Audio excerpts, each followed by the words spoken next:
Welcome to another episode of Top Shelf Creator.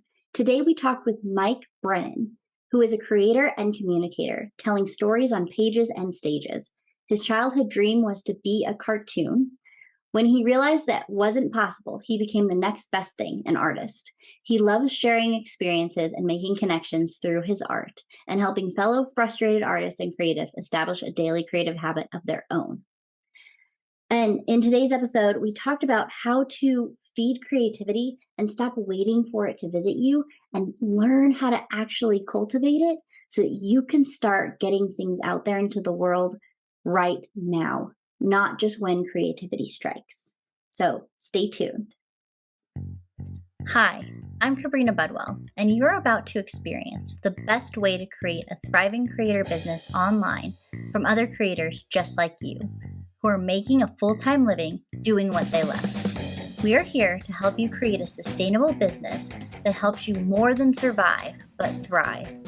Get ready, because this is the first creator podcast to give you clarity, strategy, and tactical solutions to position yourself in the market, create systems that convert, and harness your influence to scale your community. Welcome to the Top Shelf Creator Podcast. Hey everybody, welcome to Top Shelf Creator, and I am here with my very good friend, Mike Brennan, who is the creator of the Daily Creative Habit. And Mike, tell us a little bit more about how you got into this and what made you decide to start doing a Daily Creative Habit. Yeah, so first off, thanks for having me here. It's lovely also to spend time with you today and just to chat about this stuff. That's kind of a big question, but I will try to be as succinct as I can be. As far as what made me get into doing a daily creative habit, it was really something that I needed to choose for my own health. So a little bit of background. My background is graphic design, and so I've been in the design field in some way, shape, or form since going to art school way back in a year that I won't mention. And I was in the field and going through a bunch of places where I'm like, you know what, I feel like this shouldn't be it. This is like a ceiling that I'm hitting, and I needed to call a timeout basically, and ended up switching some things around in my life and came to this place where I was suffering from depression and wasn't even realizing it because I was high functioning.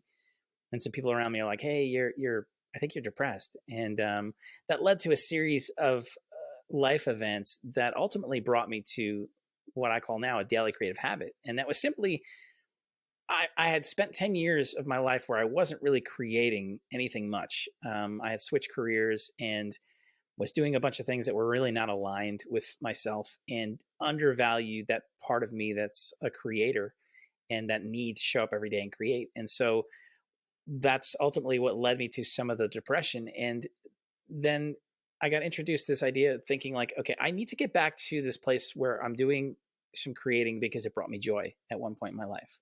Like I remembered back as a kid, right? I was doing these greeting cards for family members. I was, drawing cartoons or whatever it was that was part of my world. And I was creating art around this and then giving it away to somebody who was important to me. And I remember this exchange. Now, of course, when you're 6 years old or whatever, 8 years old, you don't think about it in these terms. But looking back, I realized there was an exchange that happened where I would create something and I would give it away and I would connect with somebody and I could make their face light up just by giving them something I made or make them feel seen in the moment. And so I remembered thinking to myself, this is something that I need to do more of, right? And so in terms of my daily creating, I was thinking to myself, I've been away for 10 years. I don't even know if I can get back into doing something, let alone every single day. And so I had gotten in touch with this person who turned me on to this book, The Creative License by Danny Gregory. And in this book, Danny talks about a few things that dispelled some myths for me.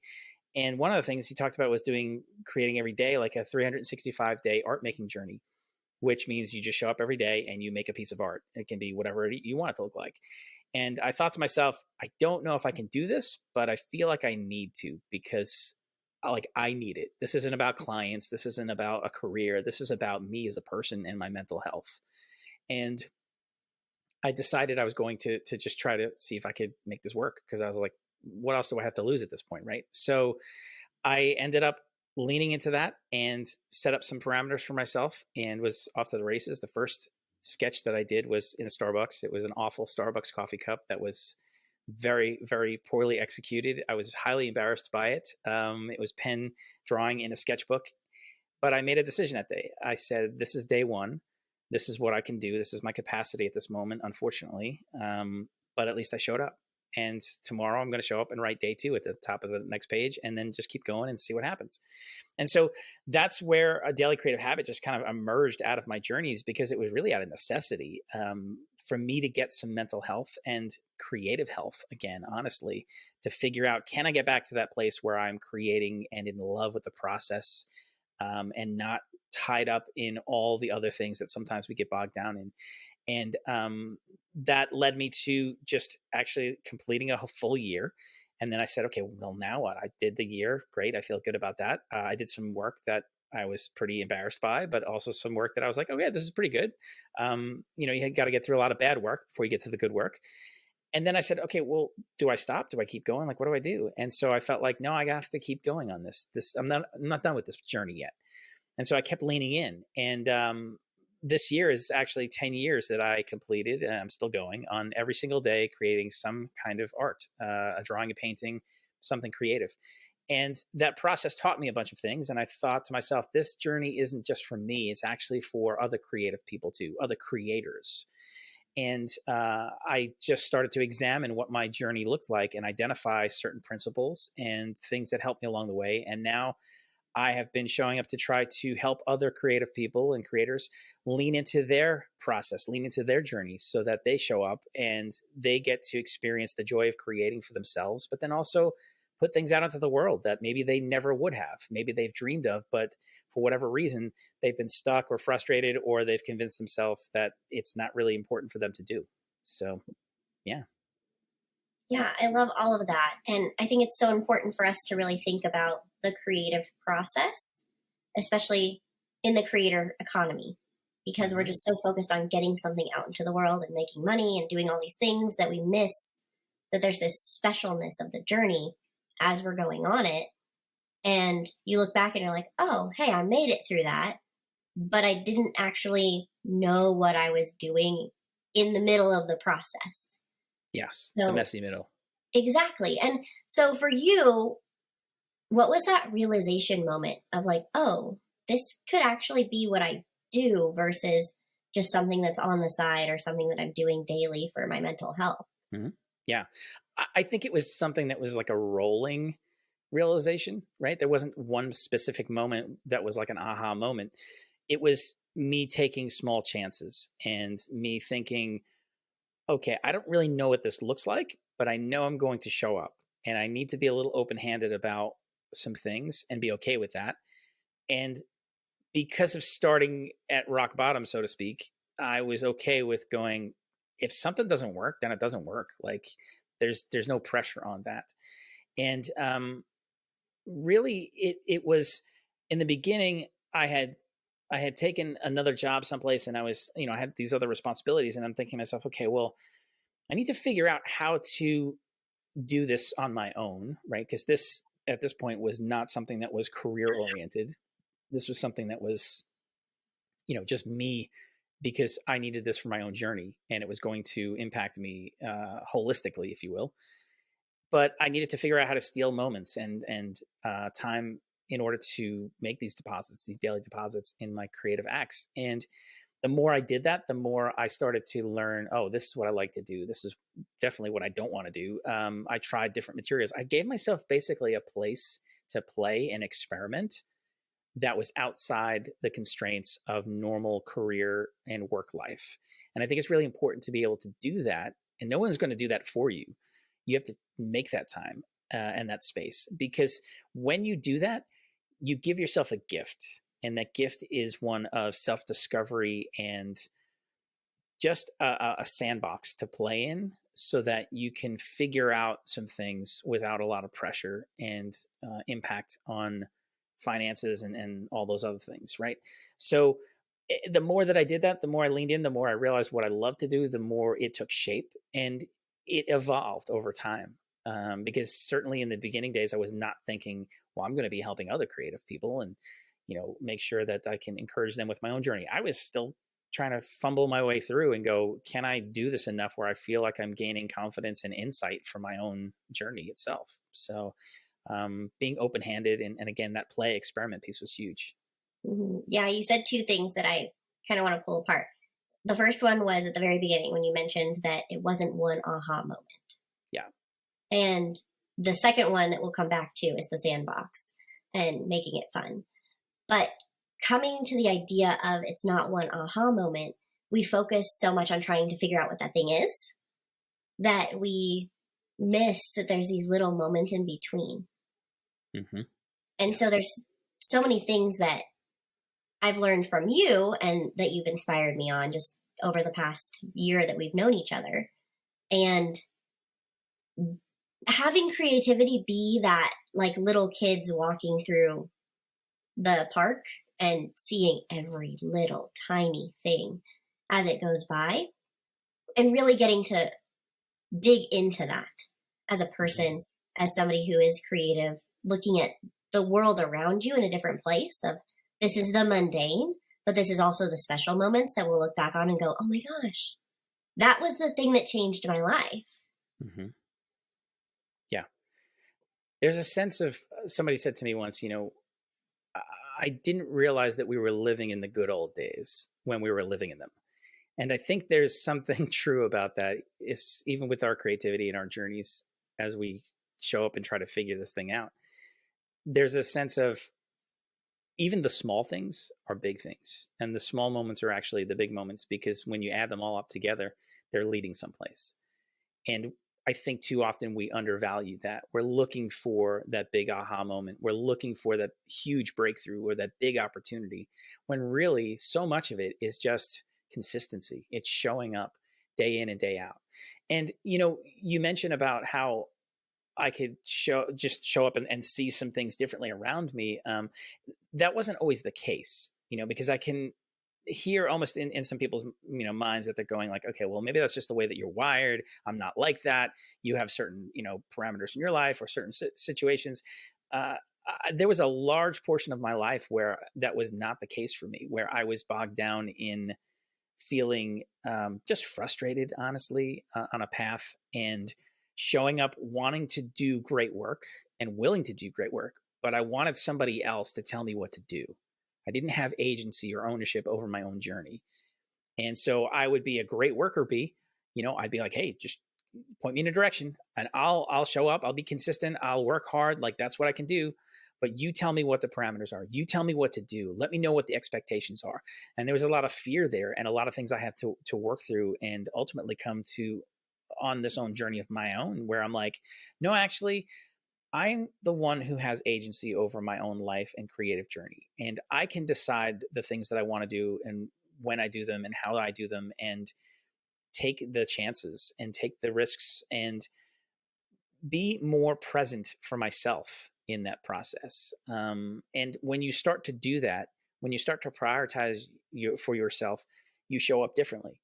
And some of that is, yes, looking at things around you differently, noticing things that you would not normally notice, because if you're in that stuck, frustrated, kind of complaining, or just,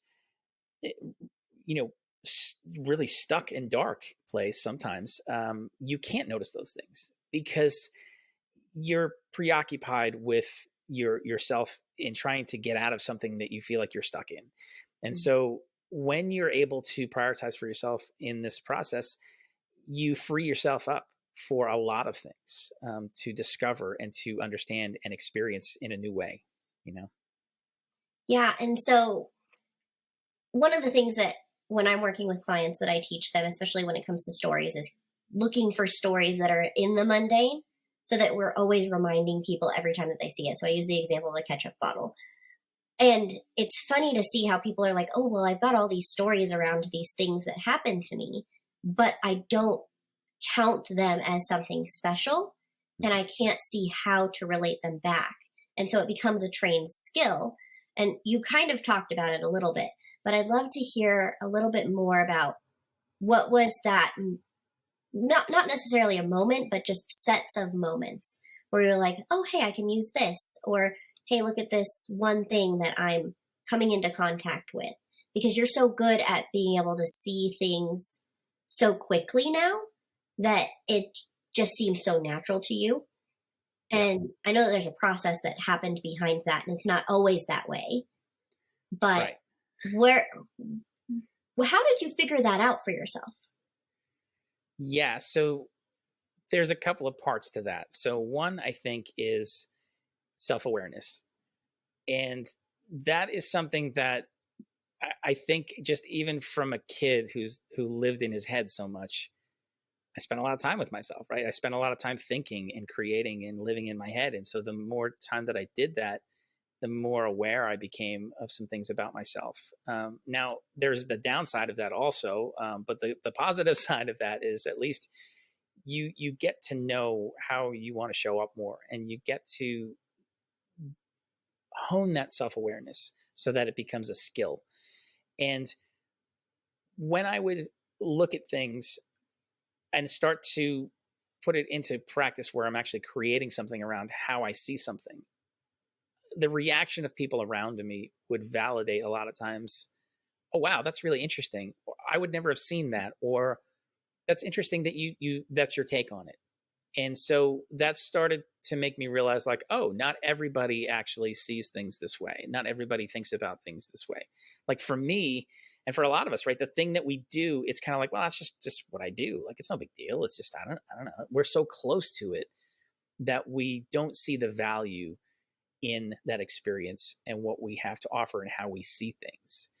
And so I think that's really the first part is just identifying that and going like, oh, well, yes, I have a way that I see things. And then understanding how that seeing is connected to our creating, because it's the vision, and then it's the vision carried out into execution. And so the more that we can practice that, the better we'll get at that, right? So it's repetition, it's practice. But then there's also this other part in there, which I know this is going to seem like a complete random thing, but I spent some years in ministry and working full-time ministry, and around a lot of people who were creating messages, talks where they would look at the things of everyday life and relate them back to, either scripture or some kind of message that would be helpful for somebody.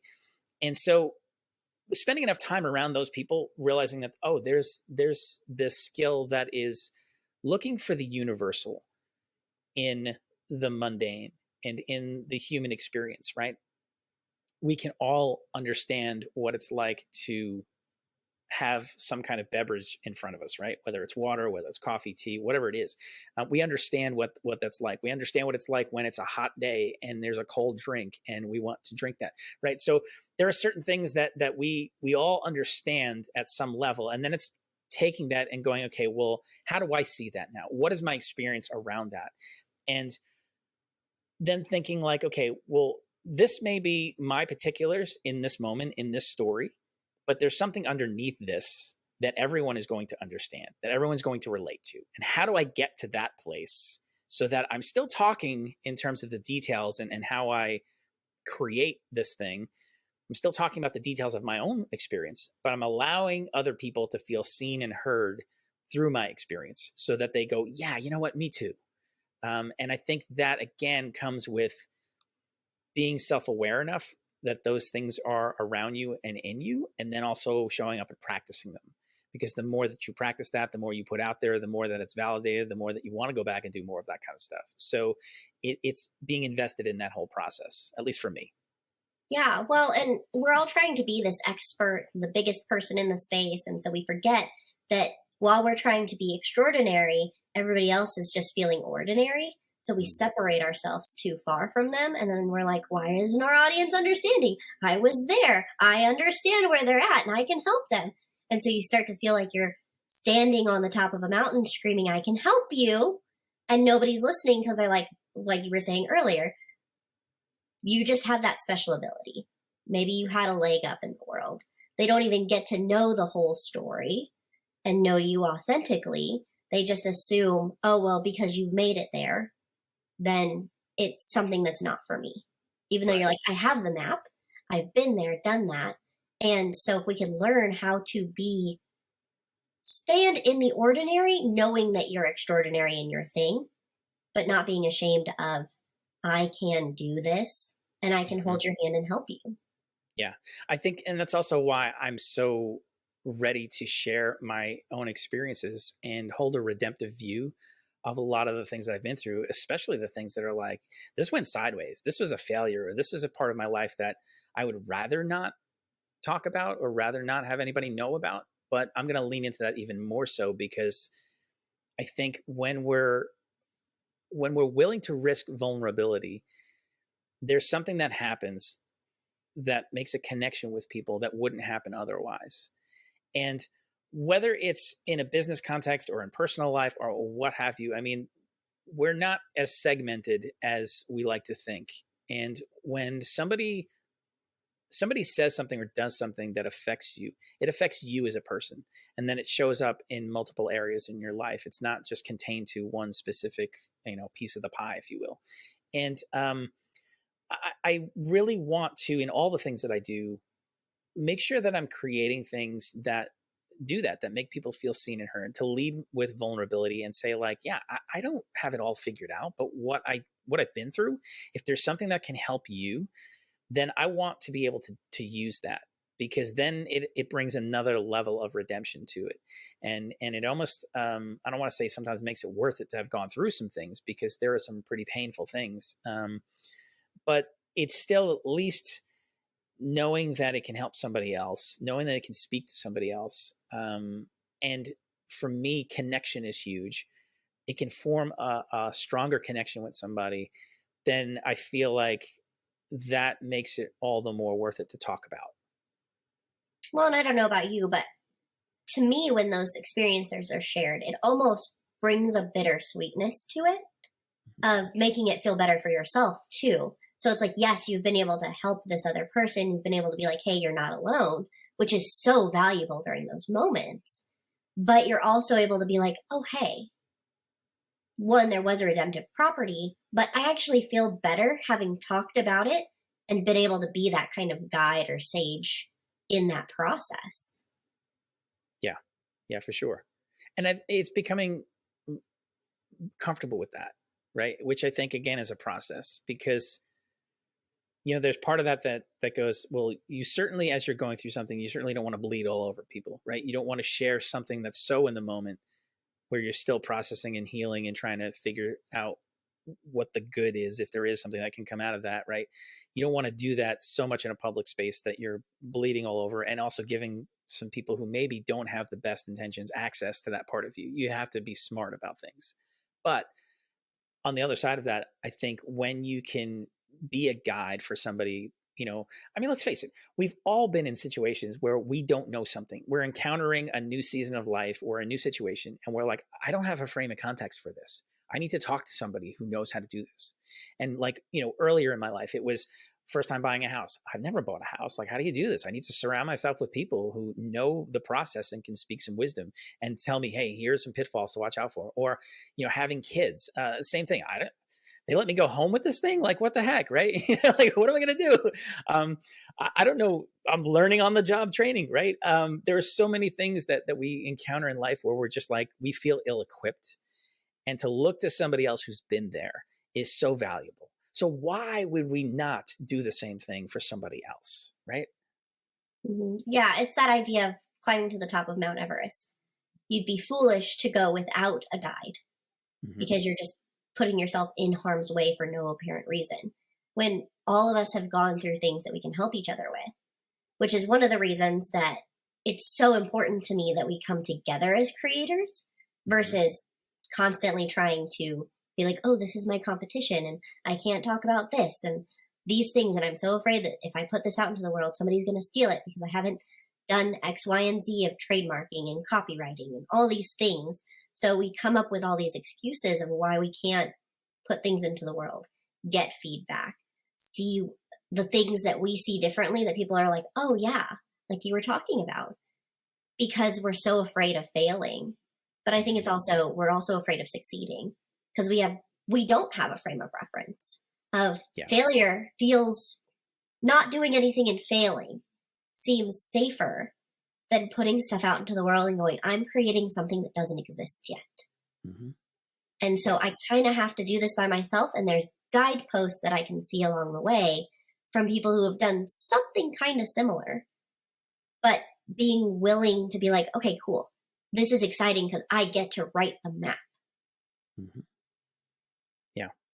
And it's, again, leaning into that process in such a way that you're open-handed with it, right? Because you're writing the map based on your experiences, and your experiences, some of them may be different from somebody else, right? And so when you're handing something off to somebody else, it most likely is not going to be more like, Google Maps or something, where it's make this left, turn here, stop at that stop sign, go past that landmark. It's not going to be that specific to somebody else because their context may be different.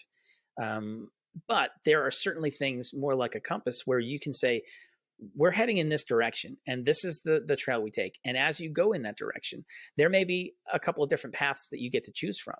And it's okay to explore some of those paths. It's okay to figure out which path you need to contextualize for your own situation.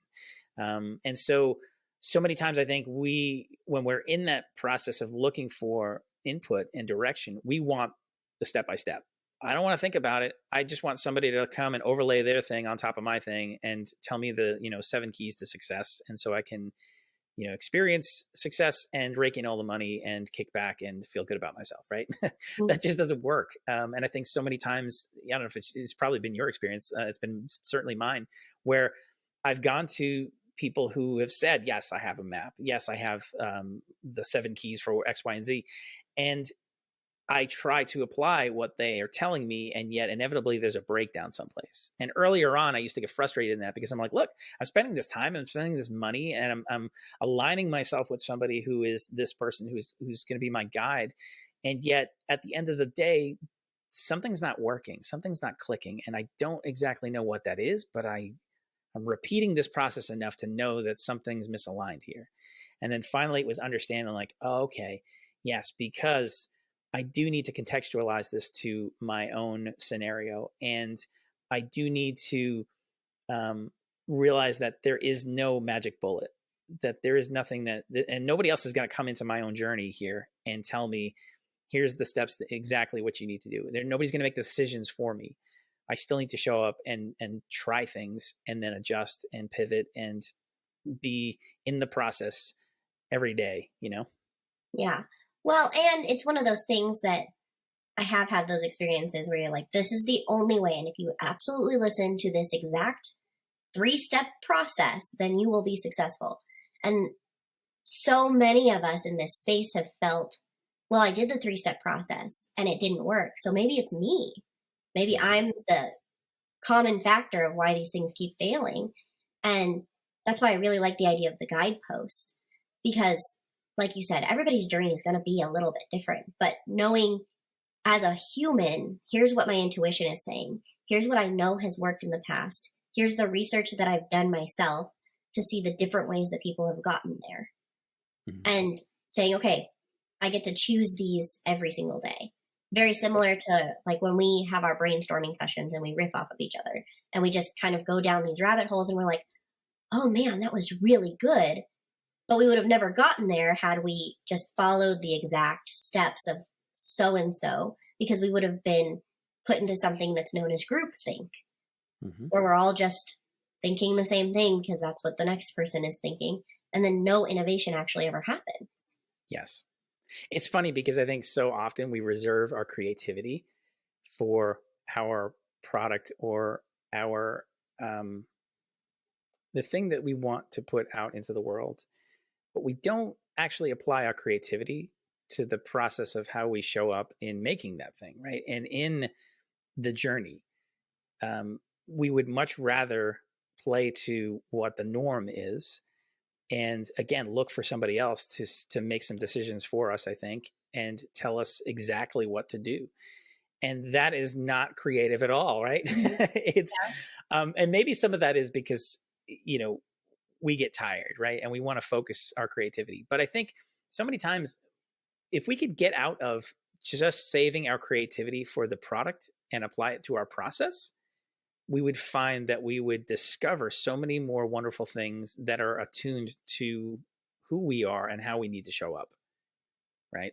Yeah. Well, and I think as far as the creative process, like you said, we're reserving it for that product or that service or the end result, thinking that it's finite, not realizing that the more that we utilize it, the better and more exciting that it gets, making the end product even better, but making this journey that we're all on part of the importance of it. Because the journey is the end result. Like when we look back, and that's why when you're like, oh, this is the good old days, we're always idealizing the past instead of living in the present and then looking back and going, oh, well, wasn't that nice? But we weren't enjoying that, wasn't that nice moment in that Exactly. moment. So we're like, oh, well, I wish I could go back to it. It's like, well, then just enjoy now. Mhm. It's nice to tell stories of the past and to learn from that and to be excited for the future. But there's something to be said for, I am in my body. I can feel myself breathing. Like I am here. And it's something that I get very emotional about. Just because it's something that we take for granted. Yeah. And then most of the time people don't even realize that the moment's there until something big happens. Mm-hmm. And you're like, It's oh my true. God, I almost lost it. Mm-hmm. Yeah. I think, there was a large portion of my life where there was a low grade frustration that was in operation. So much so that it became something I was blind to because it was part of the operating system. And that frustration was fed by either getting stuck in the past and thinking nostalgically about it and forgetting about all the pitfalls of and the trials that were there and just celebrating this idealized version of something that I wish I could go back to or recapture in some way. Or the opposite of that, and going into the future and thinking to myself, well, I want to see this happen. I'm going to get so fixated on these specific results and outcomes, or there's so much more to do and be and discover and trying to project so much into the future where there's gaps of how to get there. And that becomes frustrating too. And so, we've talked about this, even personally, but just the idea of attachments, right? Attached to the past too much, where you're trying to relive that, recapture it, and attach too much to the future of specific things that you want to see happen, that if they don't happen, it's devastating. Or you feel that you become too fixated on specifics of something and you're not open-handed enough. And then you're not looking for opportunity that may show up in a different form. Things are around you all the time and you may miss them because you're too fixated on one specific thing, one specific outcome. And so for me, this year specifically has been a process of trying to let go of that stuff and be aware of that stuff every single day and go, okay, well, if it's not the past, it's not the future, then it's today. Like you said, it's living in the moment of today going, this morning I got up and I said, there are certain things that I know I need to do according to my do list and my calendar. But apart from that, there are going to be conversations that I have today that are going to just happen, that are going to be, moments that I'm going to lean into and say, maybe I need to have this conversation because somebody has something that I need to receive, or maybe there's something I need to give to somebody else. And so I want to go into this day being aware of that these chance encounters might actually be what I really need today. There are certain opportunities that may come. Somebody sends me an email looking for a specific type of work for me to do for them, or an opportunity for me to talk about creativity and help somebody else with their creativity. All these things make up today, right now. And so I want to be as open-handed about that as I can be as I lean into this day. And there's a freedom that comes into that I've never experienced until honestly this year, the more that I practice that. And that feeds my creativity as well, because I'm feeling more alive and I'm feeling more free to be aware of what's happening in me and around me, and then utilize that in my creativity. And the spontaneity of it Yes. makes it to where it's not. It's scary at first to be spontaneous, but then all of a sudden it becomes your normal. Mm-hmm. And some of the best conversations that you and I have been like, hey, I was thinking of you and I just wanted to touch base for a minute. And then we'll go off on a rabbit trail and we're like, oh, hey, this is where we're at. But it also is one of those things that I will be the first one to say that I live and die by my calendar. And it's a blessing and a curse because it makes you very organized and very much more in that corporate mindset of this is how jobs are. And I found myself having to schedule, like I schedule blocks of time, like what you're talking about, so that I still can have my scheduled personality, but still have the spontaneity throughout the day of, hey, I don't have anything right now. So if somebody calls me, it's not the end of the world. And learning mindset wise that it's okay to say, okay, I didn't get those 16,000 things on that never ending to-do list done, but I got my top 3 important things done that move the needle forward. Because there's so much busy work that we put ourselves into for no good reason, just to feel like we're busy. Yes. Yes. Something I want to touch on, you mentioned, about spontaneity. And when I talk to people and they ask me, well, how do I establish a daily creative habit of my own? One of the things that I talk about that's really important is this piece of schedule it, right? Like if we don't put it on the calendar, a time to actually show up and create and know like when we're going to create and where we're going to create and have the tools ready, all that stuff, then we can waste a lot of time, or we simply are going with the flow. And we all know what happens there, right? We drift and good intentions don't amount to anything. And so sometimes people, especially those who are more of the, let's just say free creative people who embrace spontaneity, they're like, schedule it. That sounds like the most uncreative thing ever. Like, why would you tell me to schedule it? And I say, well, listen, I get you. Believe me. I got you, boo. I got you. Right. I understand because I love improv. I love spontaneity. But if you put something on the calendar, it doesn't mean that you've killed your spontaneity. It just simply means you've given yourself a place in your spontaneity to show up at a specific time and place. And once you're within that container, then you can practice your spontaneity. Then you can practice your improv. It's preparing for your spontaneity. It's preparing for your improv. And so that's what actually I think ends up yielding better results and more consistent results, as opposed to these fits and spurts of passion and, flirting with our creativity that I say, we go, oh, this is amazing. Oh, hey, how you doing? Right. And we enter into this period where we're creating, we're feeling good about it, but then life happens and schedules get busy. And then before we know it, like a month has gone by and we're like, oh, I haven't touched that idea. Oh, I haven't shown up in that way to be creative in a while. And now I have to go through the process of starting over again to get in the right headspace and get the setting right and get the tools right and get all that stuff right. Like when I used to do that with my art stuff, it was, blowing the dust off of my art tools and then opening the thing up and then going like, okay, now I have this blank canvas, this blank page. Well, now I need an idea and like all this stuff. And I spent so much time wasted in the moment that I had set aside to actually create, because I was preparing to create in that time that I had set aside to actually create. And so then panic sets in and you're like, well, now I don't have the time that I thought I have. Now I only have, 20 minutes left to this block that I thought I had this whole big time. And it becomes something that is not fruitful at all and is a bad experience, honestly.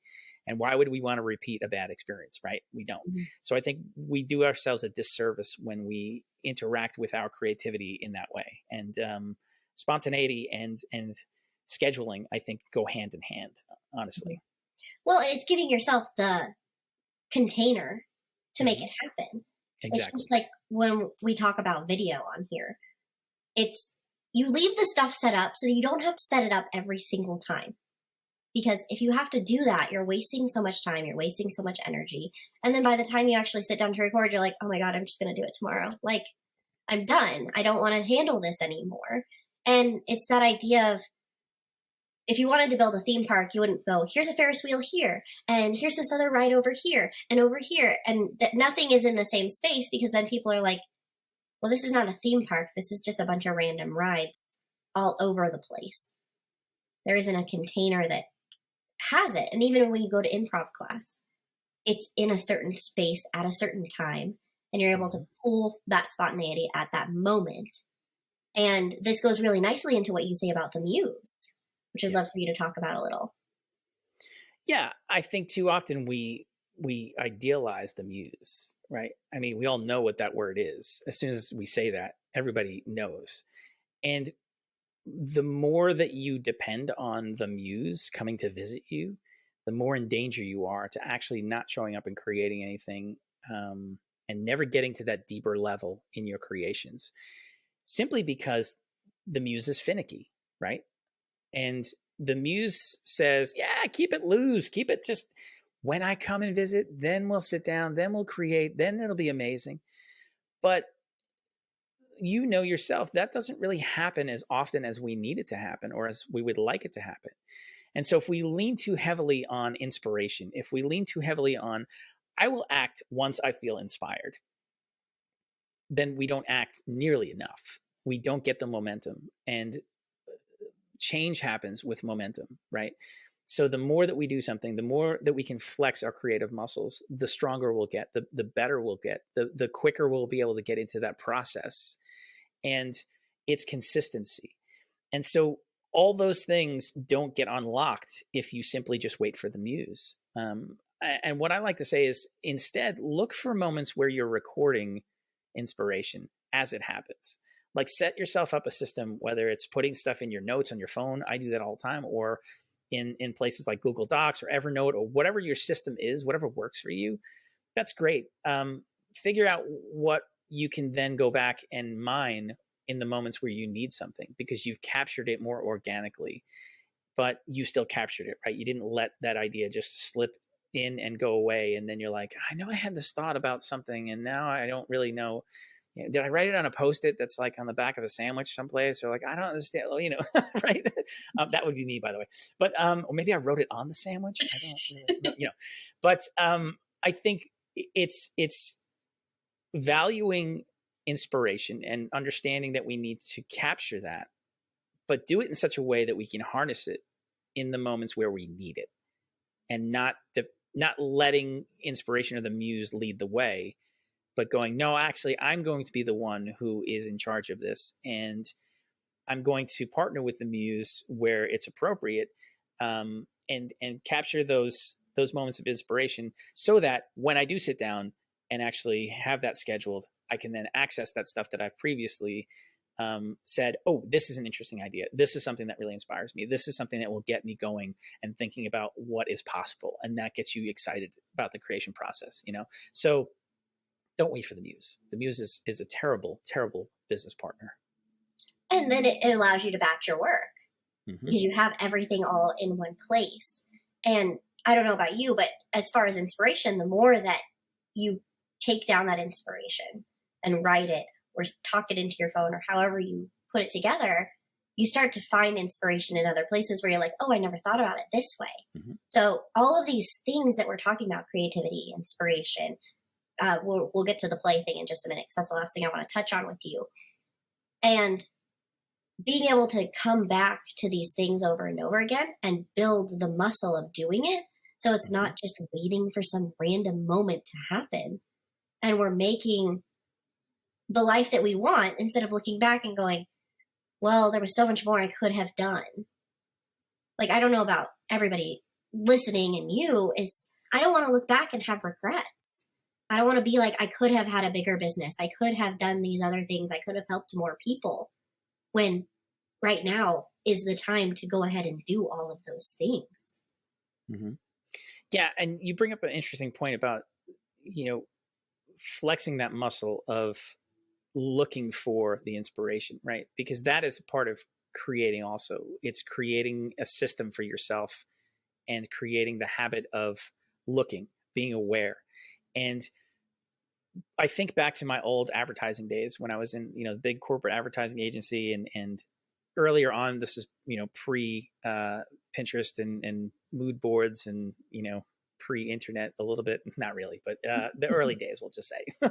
Otherwise I sound like I'm ancient. Anyway, there was this thing we would have that were called swipe files, right? And perhaps you've heard of this terminology today, and it's used in different contexts, but the idea was simply, we would be thumbing through magazines, or we'd be thumbing through whatever, or see something somewhere that someone else has created and go, oh, I really like that typeface. Oh, I really like that color scheme. Or I really like this concept somehow. And so we tear it out and we'd stick it in this actual file folder that was the swipe file, and we would tuck it away in the file drawer. And every once in a while we would pull that out to look at it and be inspired by something or get an idea that we would want to piggyback on. And so this whole idea of like, you can't draw from an empty well, right? So many times we think we need to be able to conjure up great ideas in our creation in the moment. But the truth is we need to be filling that well ahead of time so that when the moment comes where we need an idea, we've done the work already. And then we can just let that work inspire us to piggyback on what somebody else has created. Or what happens if we take these 2-3 different things that are of interest or seem related to a project we're working on, and we mash them together. Maybe we make something new, right? It's this idea that, there's nothing new under the sun. And so no one's going to come up with this great thing that's completely 100% original. And so taking that pressure off, you realize, yes, I'm going to be inspired by all sorts of things. I love when I get to see movies and there's like a behind the scenes thing and they talk about some of the design that goes into costumes or characters, and they make reference to things in like, certain societies or historical figures or time periods. And they're like, yeah, we took this piece from that and we took this piece from that. And then all of a sudden you're like, look, and you're like, holy cow. Oh, that's what went into the design of Darth Vader. Like, whoa, like you just think, oh, that's Darth Vader, right?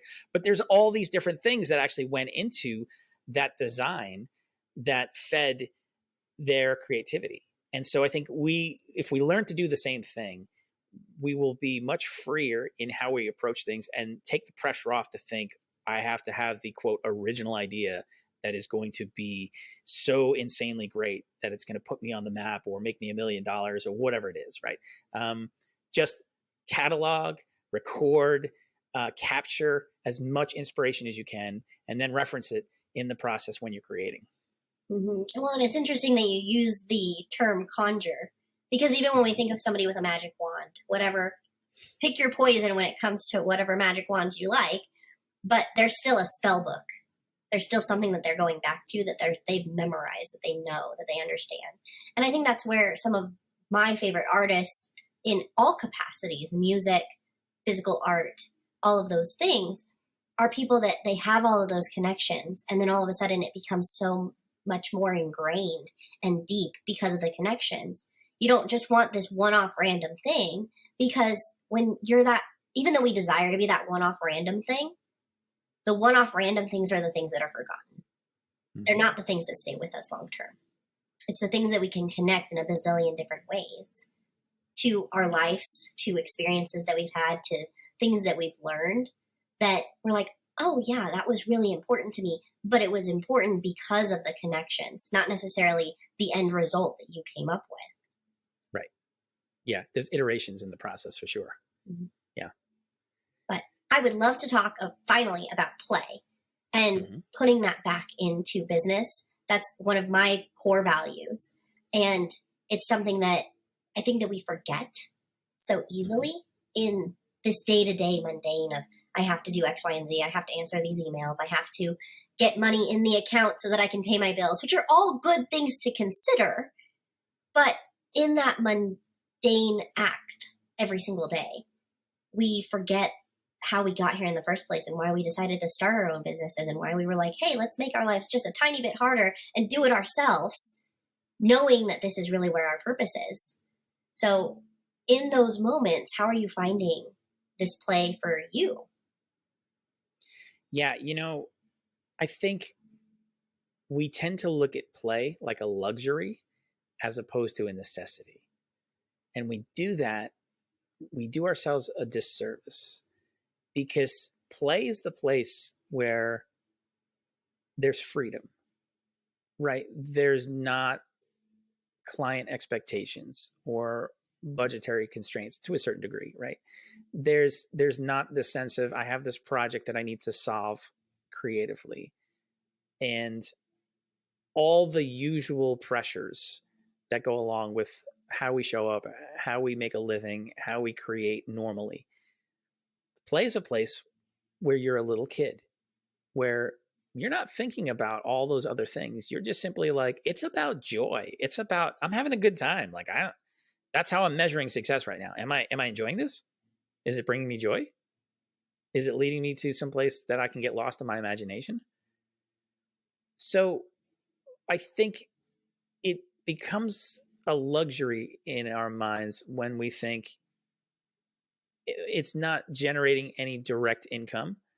So therefore, time is money, right?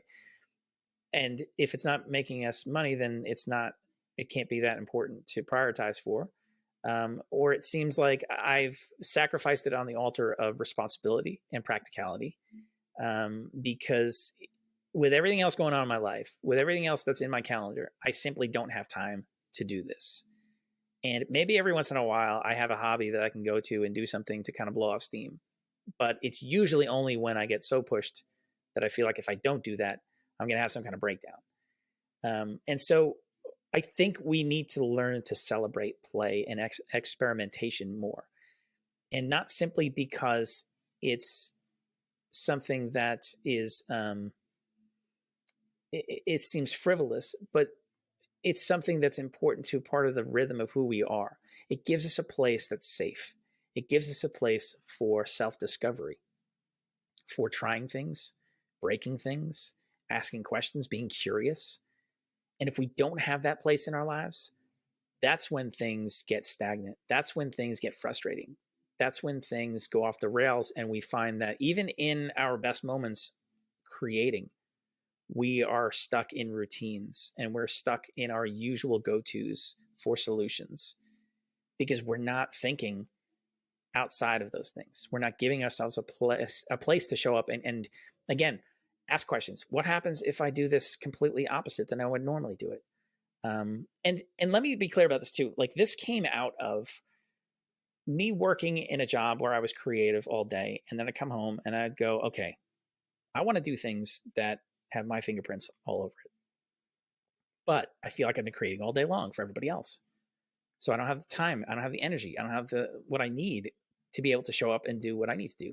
And so it was, again, this low grade frustration, right? Because I'm creating all day long, but I'm feeling like it's not really moving the bar much for me as a creative person. I'm doing work, I'm getting paid. There's this creativity. I'm making a living off of it, and et cetera, et cetera. But there's no place that's mine. And I knew enough to go, okay, well, obviously I'm in whatever setting I'm in. And if it's a corporate setting, then that's not the appropriate place for me to show up and go, hey, here's what I feel. Here's something that I want to express through my work.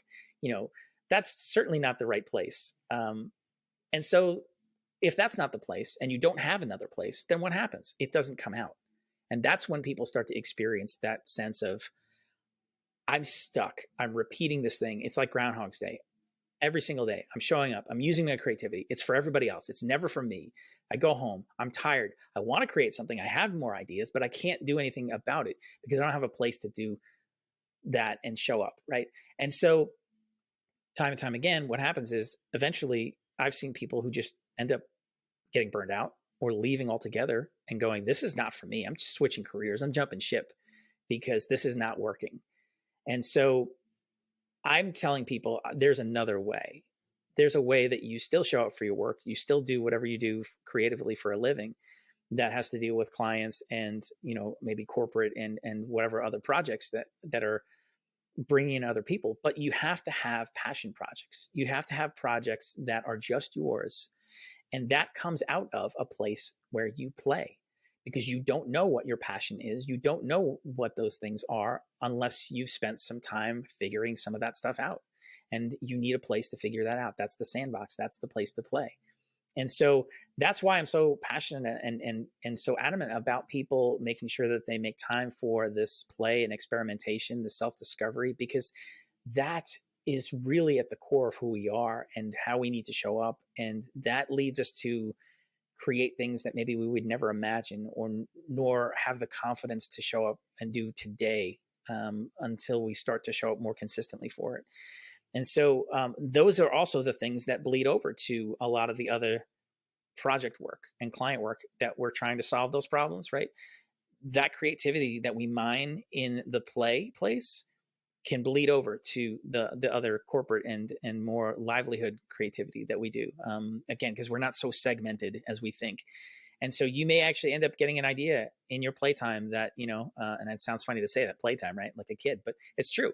You may get an idea in that time, and then think, oh, what if I took this over to that job right now that I have, that I've been trying to figure out, that I've been beating my head against the wall every single day. And I'm like, I can't figure out what to do. I can't figure out how to approach this differently, because you've taken the pressure off in this other environment, and you've allowed opportunities to come, solutions to come, because it's not filled with that angst. And so then you can carry it back over to your corporate work or your client work. Or maybe it's something else that you go, this is a side hustle, or this is something that I feel like is just more aligned with who I am as a person, that doesn't have an avenue for expression right now, but I need to make time for that because I'm feeling more alive right now, the more that I lean into this. And so we never get to that place if we don't make time for that place. We never understand more about ourselves and what we're truly passionate about and how we need to show up in the world on a deeper level. We never get to that deeper creation that's connected more to who we truly are if we do not set time aside for play, experimentation, self-discovery. It's so vital. And we need to value it as a necessity, not a luxury.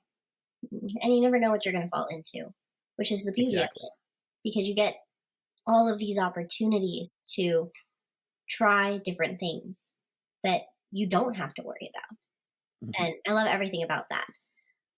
But as far as people connecting with you, because we mentioned a little bit about the Daily Creative Habit, where can people find you?